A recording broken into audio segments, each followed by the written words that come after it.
Hi everyone, to another episode of Dimitra's Dishes. Today we're making a delicious Tsoureki braid that is going to be filled with a cream cheese and jam filling. It's going to taste just like a Danish, so I'm calling it a Tsoureki Danish braid, if there's such a thing. If there wasn't before, now there is. This is so delicious. It looks like a Danish, tastes better than a Danish because it has all the lovely aromatic flavors of Tsoureki like mahlepi and orange and vanilla. It's so fluffy and delicious, and that filling is to die for. Make this for your Easter table for dessert. It's really decadent, but it's also easy and fun to make. Get the kids involved, and sharing is caring. So let's get started making this delicious dessert. So we're going to start off by making the dough, and the dough is very easy to make. I've done this so many times. I even have a foolproof how to do Tsoureki blog post on my website, and I'll link to that down below so that it answers all of the most popular questions and all of the problems that people usually have every time, or things that they run into every time they make this bread. It's really not that hard as long as you follow the tips and the tricks. I've been making this for years and it comes out delicious every single time. Let's make the dough. So we're going to start by getting the yeast proofed. So we're going to add a 1/4 cup of milk that's at room temperature or a little bit warmer. 110, 115 degrees is what you're looking for. A tablespoon of sugar, 2 tablespoons of all-purpose flour, and a tablespoon of active dried yeast. Now, very rarely does yeast go bad, but if it's not fresh or if it's been sitting around for a while, it's not going to make the bread rise, which is what you want it to do. So don't skip this step if you haven't used your yeast in a while. You need 1 tablespoon of that. So we're just going to leave it here for about 7-8 minutes until the mixture starts to become a little bit bubbly and you're going to smell the yeast in there. That's how you know the yeast is good. In the meantime, we're going to get the remaining ingredients ready.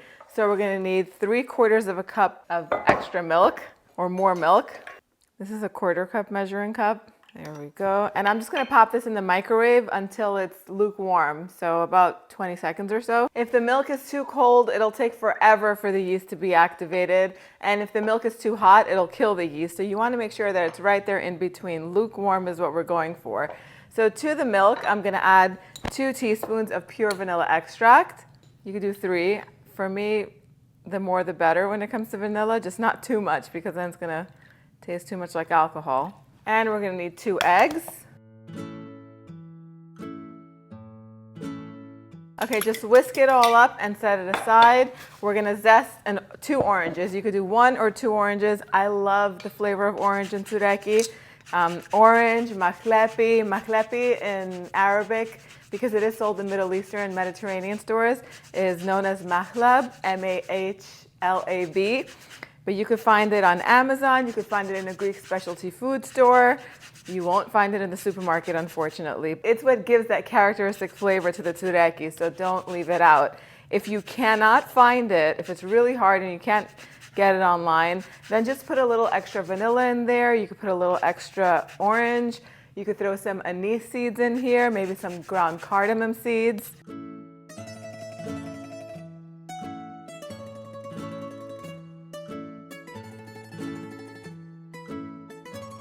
So I like to buy it whole, the mahlepi, and then I just go ahead and I grind it myself in a food processor. You could also do it in a mortar and pestle. It's up to you. But do get the seeds whole and then grind them yourself so that way it's very nice and fresh. So for the dry ingredients, I have 4.5 cups of all-purpose flour. It's best if you have a kitchen scale and you measure 720 grams because everybody's cup measurements are different. The 720 grams works every single time.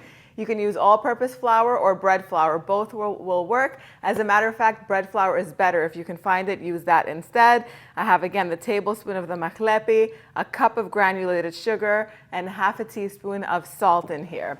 Now we're just going to put everything all together. So I'm going to add the milk and the eggs to the yeast mixture. And I'm just going to give the dry ingredients a quick mix with my hand.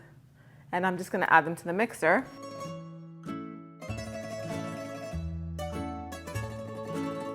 Now, if you like mastica flavor, which is mastic gum that's finely ground, you can add a 1/4 teaspoon of that to the mix. That's also Optional, I'm leaving it up to you. I don't have any, so I'm leaving it out. I'm gonna let this knead on low speed for 10 to 12 minutes, and then I'm gonna add 2 ounces of unsalted butter that's soft and at room temperature. Let it mix for another 2 minutes. Then I'm just gonna transfer it to a bowl that I'm just gonna grease with a couple tablespoons of olive oil. I'm gonna toss it around in there so it's nice and coated. Then I'm gonna cover it with plastic wrap and set it aside in the warmest part of my house until it rises, until it's doubled in volume.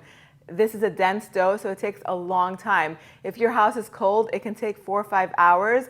So in that case, if your house is really cold, I do recommend that you do this the day before and let it slow rise in your refrigerator overnight, and then you're just gonna let it come to room temperature. But I have a quick method of rising dough which uses the dryer. You just put a few clean dry towels in your clothing dryer, let it run for like 10 minutes, turn it off, and then put the dough in there and it'll rise in like 1.5 to 2 hours.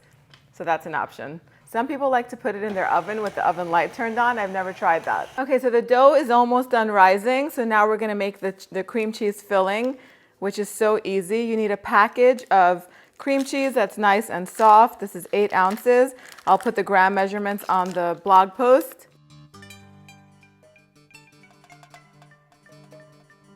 If you forgot to take the cream cheese out, you could always put it in the microwave for a few seconds, or you can put it in a plastic, in a Ziploc bag, and then stick it in a bowl of warm water. So I just added 4 tablespoons of granulated sugar. I'm also gonna add a teaspoon of pure vanilla extract. You could throw in a half a teaspoon of almond extract too if you want. And then to lighten it up and make it sort of custardy, 1 egg yolk. I'll save the white for some cookies, maybe some meringue cookies or some amigdalota, which are almond cookies, are so good.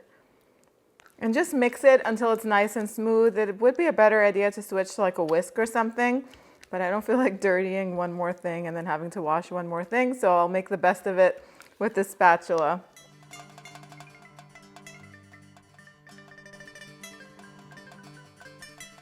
Perfect. So the tsoureki dough took about 2 hours to rise like this. You want it to be nice and fluffy and doubled in volume, so that way it could be nice and light when when you're eating it. The better it rises, the lighter it's gonna be, so keep that in mind. So this does make 2 braids, so I'm gonna cut this in half.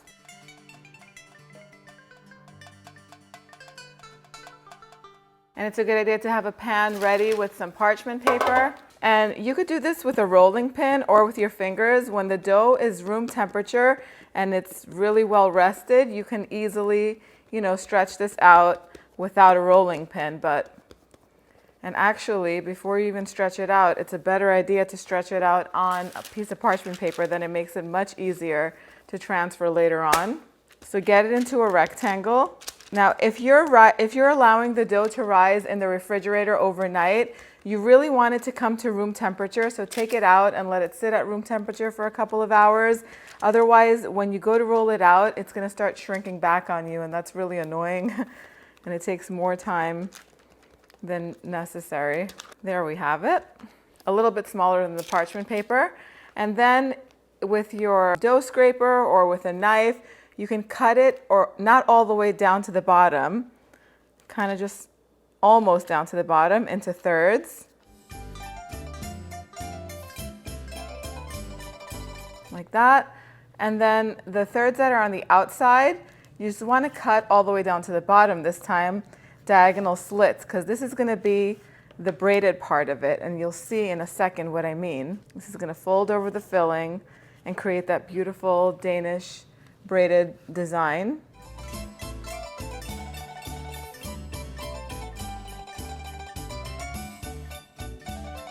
Perfect.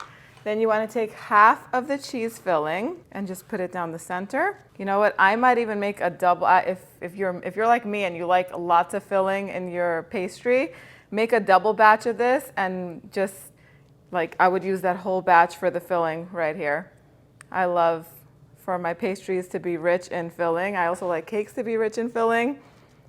Okay. And then you can use your favorite preserves or jam and dollop them on top of the cheese.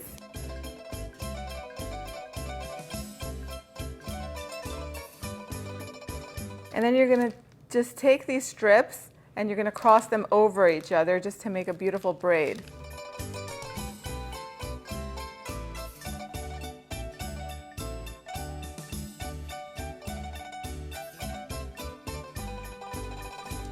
How easy is that? And carefully transfer it right onto the baking tray. Then go ahead and take another piece of parchment paper and do the same thing with the other piece of dough. Roll it out, fill it, shape it, and then put it onto the baking tray. It's just that simple. Now I'm using jam and the cream cheese. You can definitely use some chocolate hazelnut spread like Nutella in the filling, maybe with some chopped hazelnuts on top of that. You can fill this in so many different ways. If you love frangipan, a frangipan, which is an almond paste filling, would go really nice in this.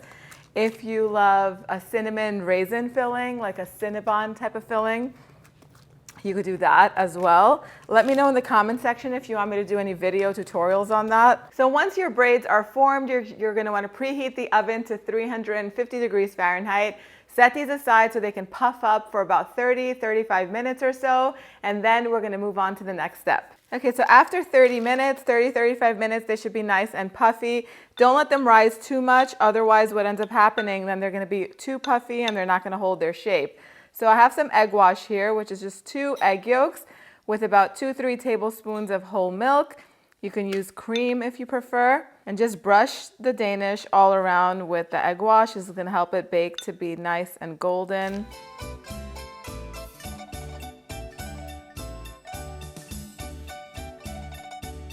And then for a little bit of crunch, I have some sliced blanched almonds. I'm just gonna sprinkle them on top.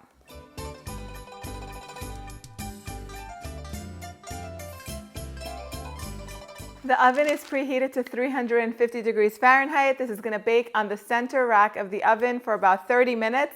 Once it comes out, you wanna let it cool completely. Then we're gonna drizzle a fabulous vanilla glaze on top, and they're gonna be ready to serve. Okay, so my Tsoureki Danishes came out of the oven. I left them in there a little bit longer because I got carried away and I forgot to set the timer, so they did get a little bit more golden and they look more like a Tsoureki, which I don't mind. But if you prefer them to be a little bit lighter, then just bake them a little bit less. So at the 30-35 minute mark, they will be ready to take out of the oven. So let them cool completely, and then once they're done, if you want to garnish them with some powdered sugar, you could do that, or you can make a quick glaze. In a small bowl, just combine 1 cup of sugar, 2 to 3 tablespoons of whole milk, and half a teaspoon of pure vanilla extract. You could do a little bit of like a little splash of almond extract too. Whisk that all together until it's nice and smooth, and then when the Danishes come out of the oven, you can drizzle that glaze on top for a little added sweetness, plus it looks really pretty too. It is time for the taste test. But you want to make sure that you pour the glaze on top once they've cooled down. Otherwise, instead of showing on top, it's going to get absorbed because of the heat or even melt off, and it's not going to look pretty.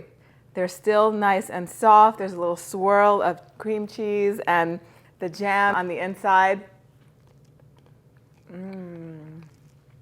So good. It feels like I'm in Tsoureki heaven. So soft. I love the flavor of the mahlepi. That orange, you could taste it in the background. It is just perfection. I love the little crisp of the almonds on top too. I hope you guys give this a try. The exact measurements are on the website, dimitrasdishes.com. If you want to learn how to make a traditional Tsoureki, click over here and I'll see you right over there. Yes, yes.